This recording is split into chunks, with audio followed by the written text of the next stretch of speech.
This bummed me out. Okay, so I don't know if it's 100% real, but I always told you guys, like, and I'll be on the street and people are like, dude, Tyson, Jake Paul, how do you see it going? I go, I got to know the rules before I give you my input. Mm-hmm. And then let's say these are the rules. Both fighters will wear 16-ounce gloves rather than the usual 10-ounce gloves. So that means to get a knockout, 16-ounce gloves is very difficult, more difficult. Rounds will be scheduled with a duration of 2 minutes rather than 3. And then here, this should be the biggest note here. No official judges will score the fight. Therefore, no winner unless a KO. I would bet my bottom dollar this fight goes to, and there's no winner. Decision? Or There's not no decision. Yeah. No, it just is. goes. We're in the same until it spot. ends. Mike Tyson's not going to get embarrassed. Jake Paul's not going to be embarrassed.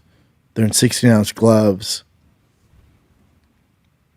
But again, I tell you guys this, like, this is the Trojan horse to get the UFC into Netflix. That's all this is. It'd be the most watched fight of all time.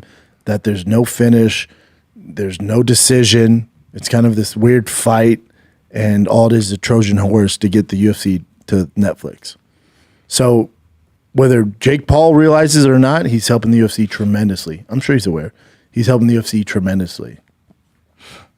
So with the 16 ounce, I'm not familiar with this, but 16 ounce versus 10 ounce. So you've used both those gloves, right? In practice, you go 16 ounce gloves, so you don't hurt each other. So it's not that impact. Like is not as much of an impact as it is with a 10 ounce glove. No, not even close.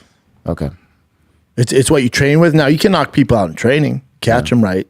So there's still a factor there where if this is 100% real fight and they're going 100%.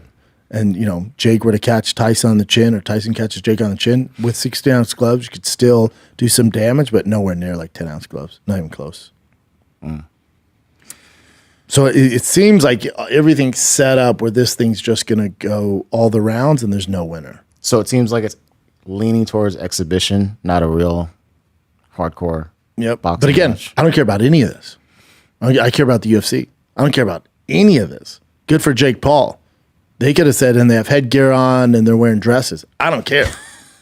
All I care about is the UFC, you know, the best thing for the business, get to Netflix. This is your canary in the coal mine.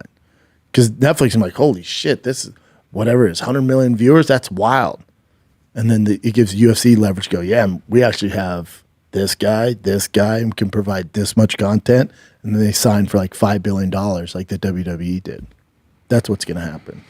So whether you hate Jake Paul or not, he's actually helping you if you like the UFC.